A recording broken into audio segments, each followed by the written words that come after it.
nós trataremos da base curricular na escola particular. Eu quero convidar à mesa o professor José Ferreira Castro, vice-presidente da Confenem, para compor a nossa mesa e coordenar a nossa mesa.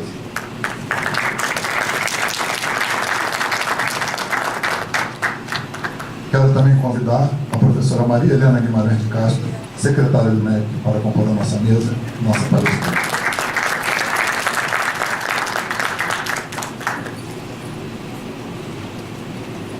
Quero também convidar o professor Samuel Lara de Araújo, diretor da Confenem, presidente do Cinep Nordeste, Mineiro, região de Grande Paraná.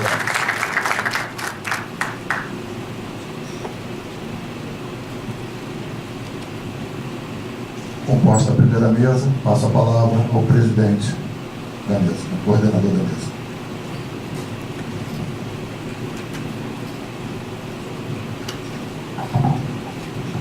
Professor Samuel, vai passar direto dela. Observando assim rapidamente, a gente percebe que muita gente ainda não chegou.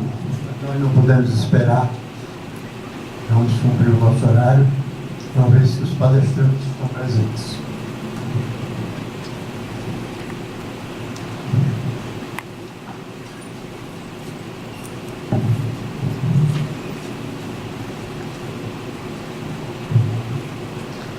Em nome do professor presidente da Confenem, professor Roberto Geraldo de Paiva Dordas, umas boas-vindas a todos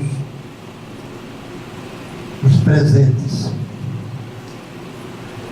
Esse seminário vai debater a Base Nacional Comum Curricular, o ensino fundamental e a reforma trabalhista do ensino médio, coisa que interessa muito de perto a todos nós, aos sindicatos e às federações, para que possam fazer um trabalho de esclarecimento junto às escolas.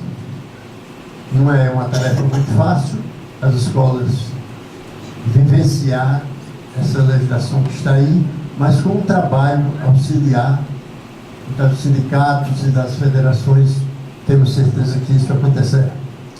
A Confederação dos Estabelecimentos de Ensino é uma entidade máxima e única a nível nacional que representa todas, pelas estatísticas, mais de 40 mil instituições de ensino, desde a educação infantil até o ensino médio, até o ensino superior. No ano que vem, completará 74 anos de existência e tem a honra de promover esses debates com as mais respeitadas autoridades do executivo também e do legislativo e judiciário, além de representantes da própria entidade, escolas, sindicatos, federações e confederação. Especialistas nos assuntos que irão demonstrar os reflexos dessa reforma na escola particular estão presentes, e vamos ter início com a palestra da professora Maria Helena. Eu vou ler um pouquinho aqui o currículo da professora Maria Helena, resumidamente. Muita gente já conhece, porque há muitos anos que, não tanto, mas há alguns anos que ela participa da educação brasileira, contribuindo fortemente para a melhoria. A professora Maria Helena Guimarães de Araújo Castro, presidente prudente, portanto, São Paulo, né? Eu não vou dizer o ano que ela nasceu. Foi graduada em 80, mestre em 87, em Ciências Sociais, especialista em Educação, é professora aposentada de Ciências Políticas, também não é porque seja a idade avançada, não, porque em 85 anos a professora se aposenta, então se aposenta bastante nova.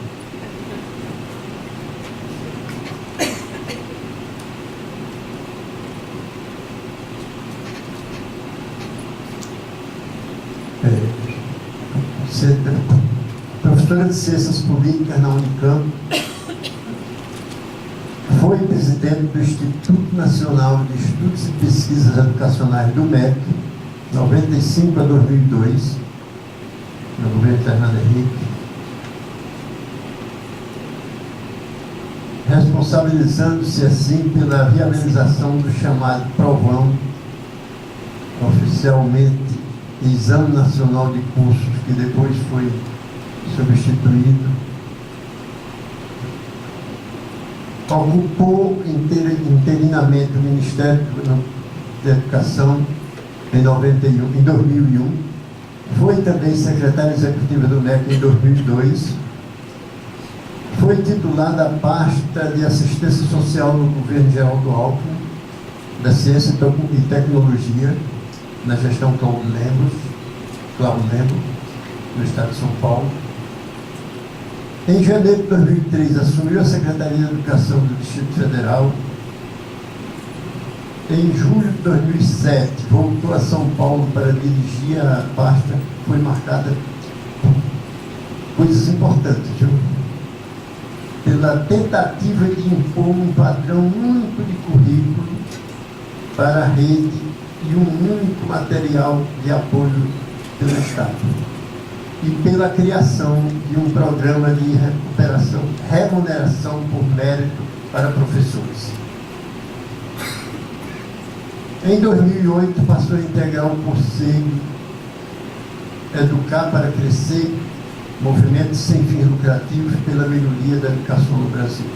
Em 2016, passou a integrar a Secretaria Executiva do Ministério da Educação, como secretário executivo do MEC. Continua sendo, está aqui hoje conosco para dar essa grande colaboração. Uma palavra para a professora Maria. Bem, gente, obrigada. Bom dia. Bom dia. Eu agradeço o convite da Confenem, agradeço muito a apresentação do professor José Ferreira de Castro, vice-presidente da Confenem, e espero que nós tenhamos tempo para debater as questões, digamos assim, complexas da reforma do ensino médio e da Base Nacional, que está agora no Conselho Nacional de Educação. O doutor José Ferreira de Castro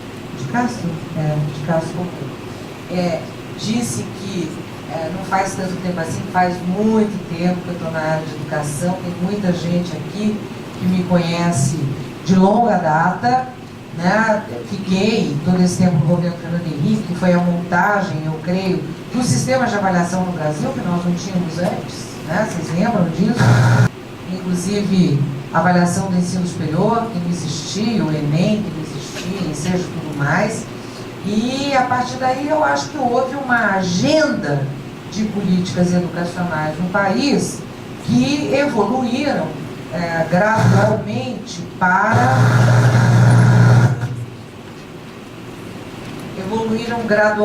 para a agenda que nós estamos enfrentando atualmente, né? Todo mundo que é da área da educação aqui sabe que a reforma do ensino médio e a Base Nacional Comum Curricular estão na agenda há muito tempo, né? Nós tivemos desde início dos anos 2000 amplos debates sobre reforma do ensino médio. Talvez alguns tenham participado de seminários organizados pela Câmara Federal sobre a reforma do ensino médio. Posteriormente, o próprio Ministério da Educação lançou uma série de iniciativas voltadas para a mudança no ensino médio, como o ensino médio inovador, em 2009.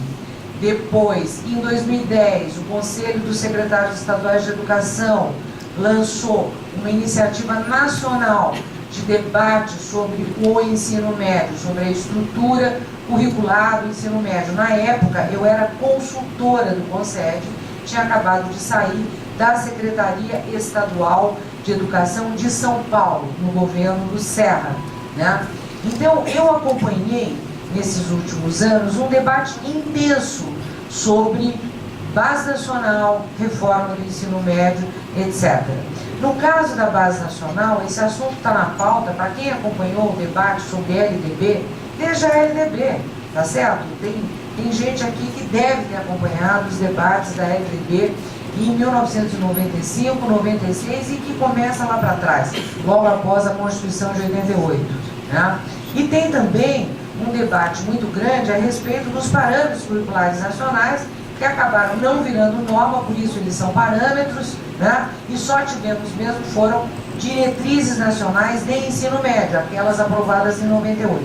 Então, tudo isso para quê? Para contextualizar do que nós estamos falando, né? Tem algumas pessoas bem mais jovens que talvez não tenham acompanhado esse processo do modo que os mais antigos acompanharam, né? Mas é importante lembrar que não se trata de novidade.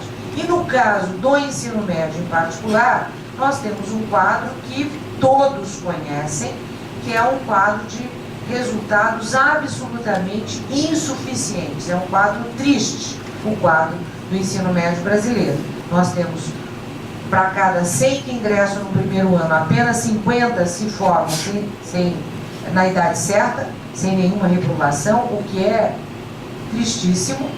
Nós temos um quadro de taxas de reprovação e abandono no primeiro ano do ensino médio, hoje, de 30%, né? Dos que ingressam no primeiro ano, 30% abandonam no final do primeiro ano do ensino médio, e nós sabemos que aqueles que concluem o ensino médio, de acordo com os dados do INEP e do SAEB, apenas 25% têm os conhecimentos básicos de língua portuguesa e apenas 10% os conhecimentos básicos de matemática. E no último PISA de 2015, o Brasil ficou de novo em penúltimo lugar, e o PISA de 2015 teve uma amostra, é bom que todos os senhores e senhoras saibam, né? O PISA de 2015 teve uma amostra com 80% dos alunos frequentando o ensino médio. Alunos de 15 anos no Brasil que frequentam o ensino médio são a exceção, não são a regra, né?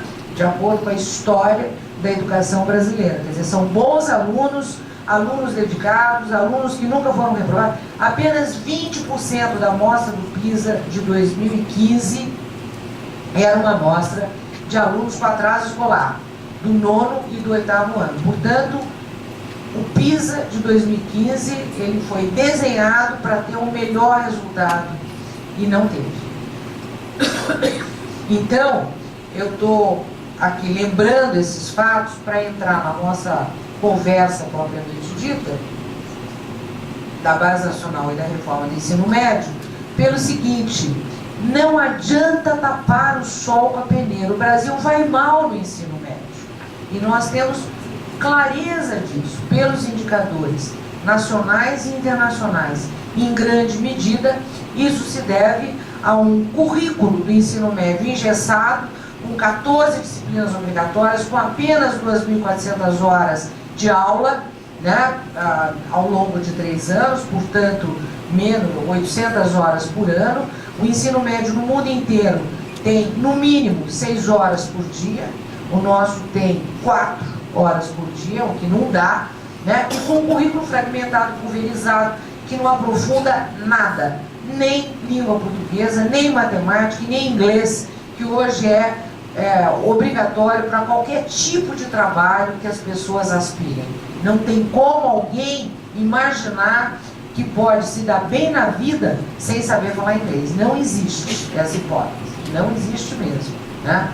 Ou a pessoa entende que é importante saber uma língua e essa língua é o inglês, ou então ela vai ter muita dificuldade de trabalho, né? Muita dificuldade. Então, nós estamos falando de um assunto sério, um assunto que os brasileiros já têm consciência de que não funciona. Tanto não funciona que 25% dos alunos que concluem o 9º ano nem se matriculam no primeiro ano do ensino médio. Nem se matriculam, são os neném. Ficam esperando, depois talvez façam um ensejo, uma certificação de nível médio, o Enem para tirar o diploma. Ou seja, o ensino médio brasileiro não existe na formação dos alunos. O que existe hoje do ensino médio é uma preparação para o Enem, que estava conversando um pouco ali antes com a diretoria da Confenem. O Enem é um recorte do currículo, gente. Qualquer prova é um recorte do recorte. Se vocês olharem o Enem, a matriz de avaliação do Enem, é um recorte que representa muito menos de 25% a 30% daquilo que é obrigatório no ensino médio. É um super recorte, qualquer avaliação é um recorte. E o ensino médio hoje é preparatório para o Enem, tá certo? E os alunos estão terminando nem bem preparados para o Enem, nem bem preparados para a vida, nem bem preparados para exercerem plenamente a sua cidadania, se entregarem ao mundo do trabalho e tudo mais. Eu vou fazer uma apresentação aqui para vocês agora, vou procurar ser breve para a gente poder ter tempo. Espera aí, como é que faz aqui? Aqui é... Foi. Bom, vocês lembram que quando nós, no ano passado, apresentamos a Base Nacional Comum Curricular do ensino da educação infantil e do ensino fundamental, nós apresentamos uma introdução que continua sendo a mesma, é a introdução geral do documento. A estrutura da base, que é a mesma. A etapa da educação infantil, a etapa do ensino fundamental e agora estamos na etapa do ensino médio. O que significa isso? Significa que em abril do ano passado, exatamente há um ano, nós encaminhamos ao Congresso, ao Conselho Nacional de Educação, uma proposta de base nacional que já foi aprovada, que está sendo implementada nas escolas públicas esse ano, aliás, em ritmo bastante acelerado, em muitas escolas particulares também, que eu sei, né? Então, isso tudo é para lembrar que nós não estamos partindo do ponto zero.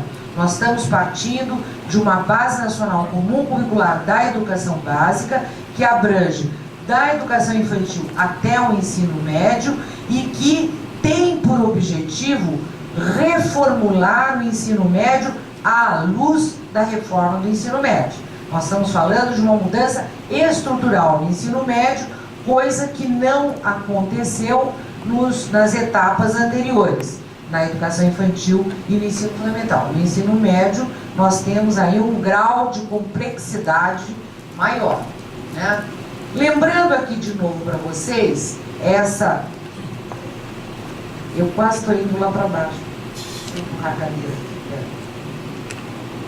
Bom, lembrando aqui para vocês, essa estrutura, ela tem lá a educação básica, as competências gerais e daí as etapas. Não pusemos a educação infantil porque não cabia, a letra ia ficar muito pequenininha.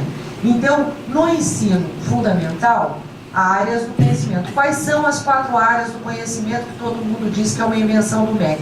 Não! As áreas do conhecimento estão definidas na LDB, tá certo?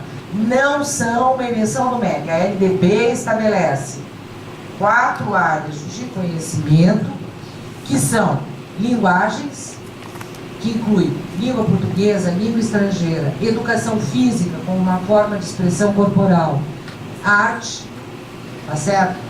E outras linguagens que não estão definidas. Isso aparece em outros currículos do mundo. Tem saído aí artigos sobre a arte. Vejam, por exemplo, o currículo da França, como estrutura a área de linguagem. Vejam o currículo da Colômbia Britânica, no Canadá, British Columbia. Vejam o currículo da Finlândia, tá certo?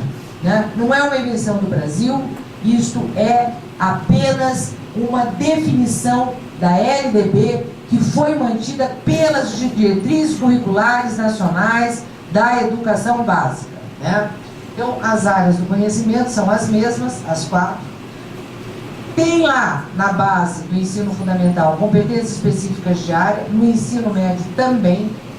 Tem competências para os componentes curriculares ou disciplinas, e agora no ensino médio não tem mais, tá certo?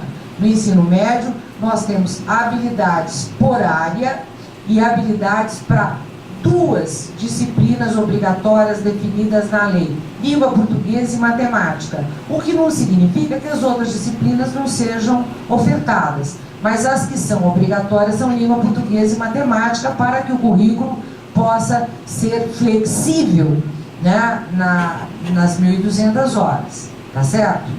Então, é disso que nós estamos falando. Nós estamos falando de uma inovação, por quê? Na versão 2 da base, cadê o professor que diz que leu as 3 versões? Você, né? Eu disse assim, coitado, leu 3 versões da Base Nacional Comum Curricular. Não é fácil. Eu também li. A primeira versão eu confesso que mais ou menos. Ela entrou em consulta pública, depois a segunda versão eu li, a terceira versão eu li 500 vezes. Nós tivemos inúmeras discussões, foi muito difícil chegar a essa proposta, que é a proposta que está hoje aprovada já em fase de implantação, né? Então, na versão 2, para quem leu, não havia seriação, havia habilidades, objetivos de aprendizagem por área e por componente ou disciplina. Agora, nós temos habilidades ou objetivos de aprendizagem por área, não temos por disciplina. Essa é a grande mudança. E eu recomendo fortemente que vocês convidem futuramente a nossa coordenadora da Base Nacional, a professora Gislene Trigo, de São Paulo, que foi nossa consultora e continua sendo, para que ela possa explicar em detalhe para as equipes curriculares das escolas particulares, né, como isso está desenhado. Eu acho que vale a pena vocês fazerem esse tipo de proposta, né? Bom, quais são os princípios que orientaram o trabalho todo, né? Primeiro, o ensino médio não é apenas um caminho para o vestibular, ele é a etapa terminativa da educação básica. Lembrando que apenas 19% dos jovens de 18 a 24 anos frequentam e cursam o ensino superior, o que é lamentável, tá certo? Nós temos uma participação baixíssima no ensino superior, uma das menores, se não for a menor, da América Latina. Quer dizer, o Brasil tem que ampliar, sim, a oferta de ensino superior para os alunos que concluem.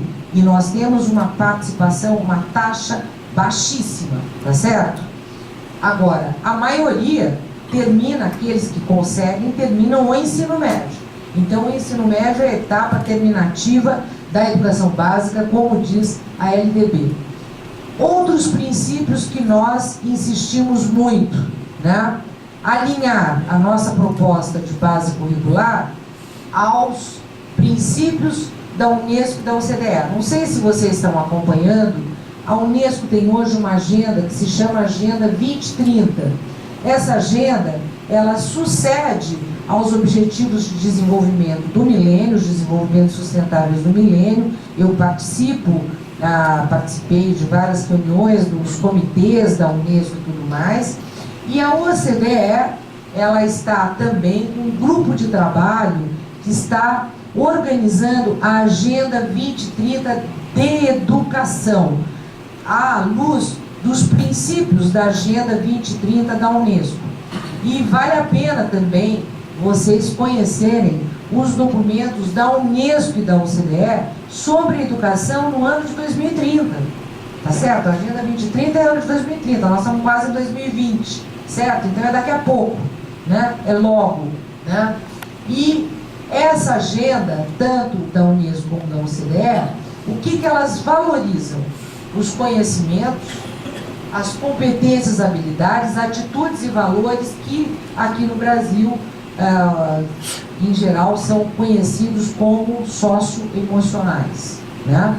Então, atitudes, valores, procedimentos, etc.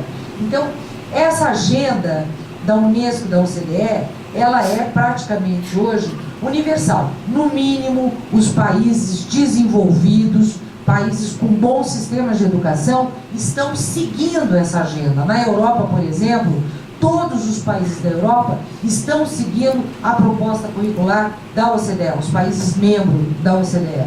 E a nossa proposta está muito inspirada na proposta da OCDE e nos documentos da Unesco.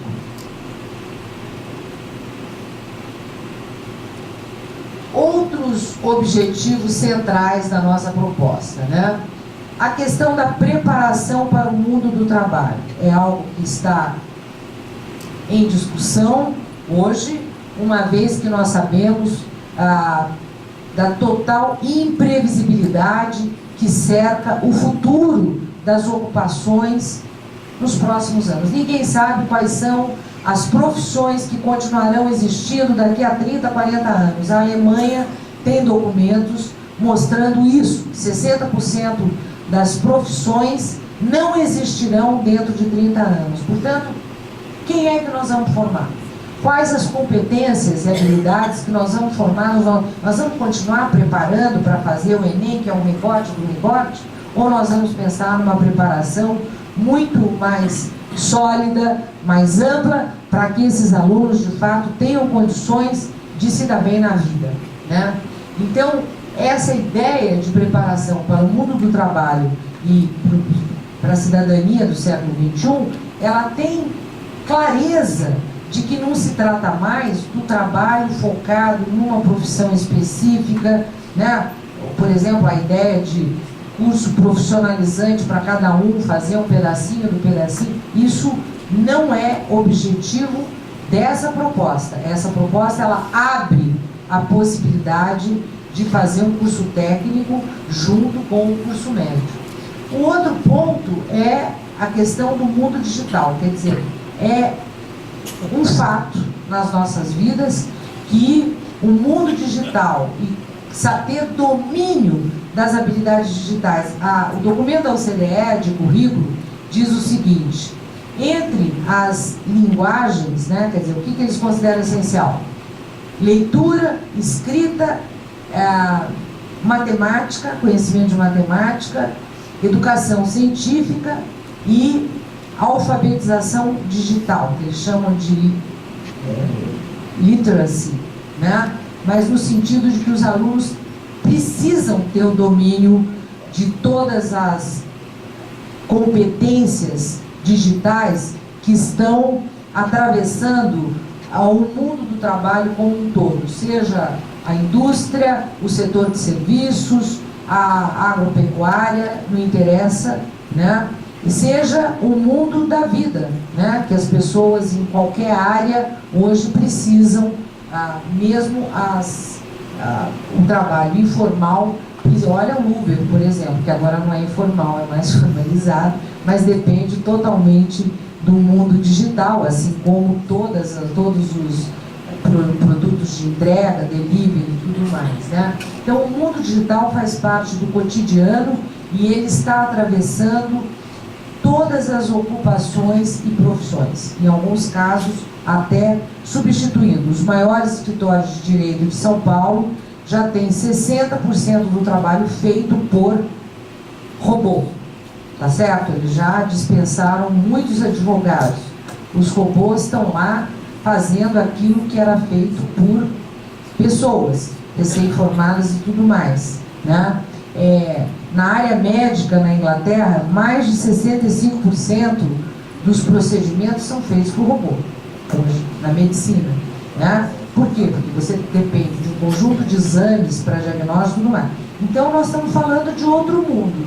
E se as nossas escolas e se as nossas faculdades não pensarem nesse outro mundo, nós não vamos ter condições de enfrentar. No Brasil, a indústria 4.0 já está começando, tá certo? Nós temos várias indústrias começando a trabalhar modelos de produção altamente robotizados, não são informatizados, né? Quer dizer, o Big Data, Analytics, tudo isso, quer dizer, quem não entender o que está por trás disso, está absolutamente excluído do futuro, do mundo futuro, né?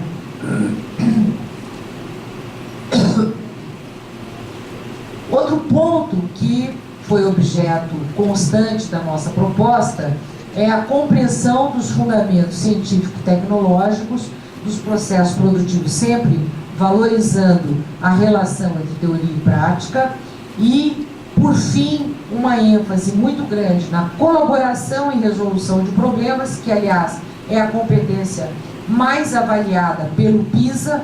O que o PISA avalia? Collaborative Problem Solving, em todas as áreas. Resolução de problemas de modo colaborativo. E a outra coisa que eles avaliam agora é o Critical Thinking, o pensamento crítico. Essas são as duas grandes competências do PISA. E os nossos alunos não aprendem nem a resolver problemas, nem a resolver problemas de forma colaborativa e nem a desenvolver uma competência crítica que estimule a curiosidade, né? Que estimule a imaginação, a capacidade de inventar, de criar, tá certo? É disso que nós estamos falando. E isso causa uma dificuldade, porque nossos professores e a sociedade brasileira não está preparada para isso. Mas nós temos que começar a preparar, né? E, finalmente, adaptabilidade, resiliência, aplicação de conhecimentos em circunstâncias desconhecidas. Quer dizer, a ideia de colaboração, resiliência, capacidade de se adaptar, respeito ao outro, respeito à diversidade, autonomia. Desenvolver autonomia são princípios que estão nos documentos da OCDE e da Unesco e que foram, serviram como referência para a nossa proposta. O que nós pretendemos, né? Formar um jovem com claro entendimento da importância da ética e dos valores éticos que são fundamentais e que hoje na sociedade brasileira nós estamos atravessando um momento crítico, né? Em que o jovem questiona tudo, né? Nós estamos vendo aí alguns questionamentos das juventudes brasileiras no sentido de dizer que país é esse, para que eu vou votar, o que eu quero com o meu voto, tá certo? Há uma profunda desilusão entre as juventudes, né? Fortalecer o pensamento criativo, responsabilidade que eu já mencionei, e principalmente fazer com que o jovem tenha tolerância, tenha capacidade de respeitar o outro, de conviver com o outro, de ser capaz de entender as diferenças num mundo tão diverso e num país tão diverso como é o Brasil, tá certo? Então esses pontos aí todos foram considerados. E aí nós chegamos numa proposta da base do ensino médio, que vocês têm a possibilidade de ver nesse gráfico. Então lá, ciências, o primeiro azulzinho, azul mais claro, né? Competências específicas de linguagens e suas tecnologias, né? Daí eu tenho lá as habilidades por área, na área de linguagens, que abrange língua portuguesa, língua estrangeira, arte e educação física, tá? E depois as habilidades específicas de língua portuguesa, tá certo? Pois eu tenho lá competências específicas de matemática, que é a única disciplina que compõe uma área específica do conhecimento na LDB, e as habilidades específicas da matemática. Depois eu tenho as competências específicas de ciências da natureza, o verde, que inclui física, química e biologia, e as habilidades daquela área. E, finalmente, as competências específicas de ciências humanas, que incluem história, geografia, filosofia e sociologia, e as habilidades da área, tá? Nas 1.800 horas, que está aqui, nós podemos compor as 1.800 horas, vocês veem que está lá, ó, aqui, ó, 1.200 horas itinerários, 1.800 horas obrigatórias. Então aqui, esta parte aqui é a parte obrigatória para orientação dos currículos estaduais, particulares, das escolas, dos sistemas de ensino, currículos estes que podem ser organizados por componente curricular. Essa proposta não impede que os currículos se organizem por componente curricular, tá? Mas é importante que eles sigam essas competências gerais, as competências específicas da área. E vocês podem observar que o único itinerário aqui, que está numa única cor, é o itinerário técnico profissional. Então, o jovem que fizer as 1.800 horas obrigatórias, ele poderá fazer um itinerário técnico profissionalizante de 1.200 horas e ter o certificado duplo, certificado do médio e certificado do técnico profissionalizante. Hoje não. Hoje o aluno precisa fazer 2.400 horas de médio e mais 1.200 de técnico profissional. No entanto, aqui, ó, nas 1.200 horas dos itinerários, todas as combinações são possíveis. É possível, por exemplo, uma combinação aqui da área de matemática e ciências da natureza, tipo STEM, ciências, tecnologia, engenharia, matemática e informática, como tem no mundo inteiro. A área de STEM agora é STEMI, né? Science, Technology, Engineering, Mathematics and IT, né? Que é ciências tecnológicas, né? Essa, digamos, combinação, ela é a coisa mais importante no currículo da Austrália, ou, por exemplo, de Toronto, no Canadá. Eles dão uma enorme... E na China, na Coreia do Sul, eles dão uma importância imensa ao STEMI, na parte flexível do ensino médio, porque lá, o obrigatório na Coreia do Sul, no primeiro ano, você tem a parte obrigatória. O segundo e terceiro ano é flexível, e o que eles mais valorizam é o ciência, tecnologia, engenharia e matemática, né? Pode ter, por exemplo, um currículo, eu sou da área de ciências humanas, né?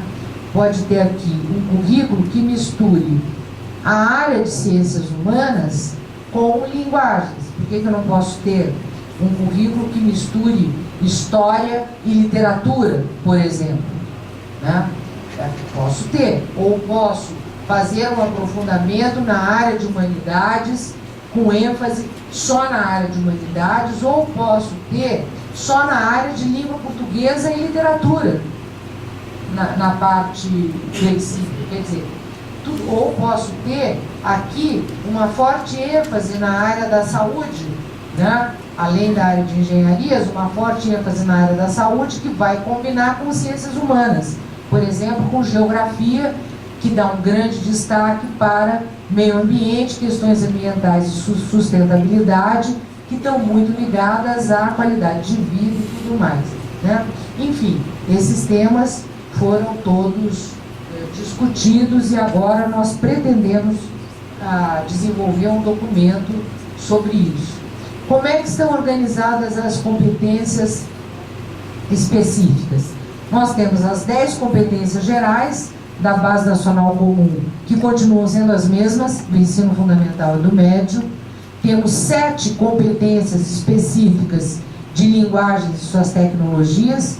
Depois nós temos 27 habilidades para a área e 53 habilidades de língua portuguesa. Em matemática, 5 competências específicas de matemática, 62 habilidades da área.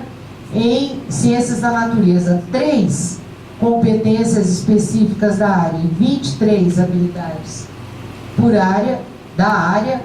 E em ciências humanas, 6 competências específicas da área e 31 habilidades da área, né? Esse produto que vocês já têm, já está disponível no site do MEC, etc., ele foi objeto de muitas discussões com especialistas e professores. Nós tivemos, durante o mês de fevereiro, final de janeiro e ainda princípio de março, inúmeras reuniões com professores de escolas públicas e particulares.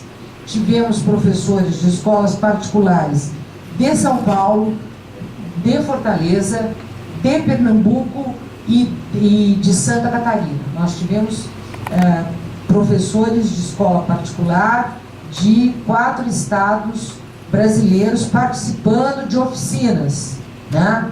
E tivemos professores de escola pública das 27 unidades da federação participando das oficinas nos dias 8 e 9 de março. Antes disso, nós tivemos outras oficinas que eram menores e oficinas maiores com especialistas das áreas discutindo com os professores, né? Foram reuniões com técnicos das secretarias, professores de todas as unidades da federação, especialistas e professores de escolas particulares, né? Nessas oficinas, nós procuramos avaliar a adequação das competências e habilidades a cada componente. A pergunta era: você é professor de filosofia ou de sociologia? Vocês se enxergam nessas competências específicas da área de humanas e nas habilidades específicas, né? Tivemos até um professor super interessante de sociologia do Colégio Bandeirantes de São Paulo, um outro professor também muito interessante, que era da área de física de uma escola particular de Fortaleza, e eles se enxergaram, acharam excelente a ideia, porque permite que eles desenvolvam projetos integrados na área. Além da parte comum obrigatória, é possível ter uma parte de desenvolvimento de projetos, que é algo que a própria LDB prevê e normalmente a escola não tem tempo de fazer, né? Esses professores, eles avaliaram a nossa proposta. Os professores de arte se sentiram 90% deles contemplados pelas competências da área de linguagem e suas tecnologias, educação física menos 70%, inglês 88% e língua portuguesa 92%. Em ciências da natureza, 98% dos professores de biologia, 98% dos de física, 98% dos de química. Nós recebemos uma equipe de cada unidade da federação, equipe de especialistas do ensino médio de cada secretaria. Então, assim, da Secretaria do Acre, vinha um de língua portuguesa, um de matemática, um de arte, um de filosofia, um de sociologia, assim por diante, né? Em ciências humanas, 80% filosofia, 87% geografia, 89% em história, 89% sociologia. Matemática, como era o único que era só uma disciplina e um só componente, não houve essa necessidade, né? Finalmente, eu concluo lembrando algo que se tornou um mantra no Ministério da Educação, que a base não é currículo. Quem vai definir os currículos a partir da base, a base é uma referência, tá certo? São as escolas e os sistemas de ensino, tá certo? Tanto públicos como privados, tem muito sistema privado. O currículo deverá ser composto por uma parte obrigatória, referente às 1.800 horas, e uma parte dos itinerários formativos, as 1.200 horas, tá certo? Isso, quem vai normatizar os currículos nos estados são os conselhos estaduais de educação, que têm essa competência normativa, né? A definição fica a cargo dos sistemas de ensino públicos e privados, né?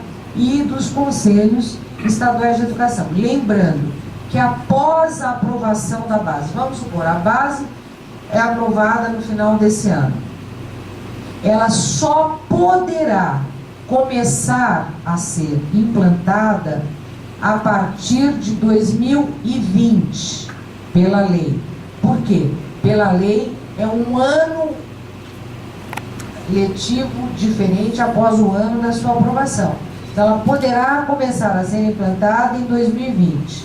E o Conselho Nacional de Educação poderá estabelecer, e eu já andei conversando um pouco com o Conselho sobre isso, eles pretendem estabelecer um período de transição.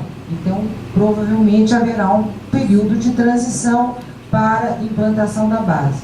Então, não é motivo de desespero, é apenas para a gente começar a discutir um novo arcabouço curricular que realmente tenha como referência a reforma do ensino médio brasileiro de um lado e, de outro lado, as tendências dos melhores sistemas de educação do mundo. Muito obrigada.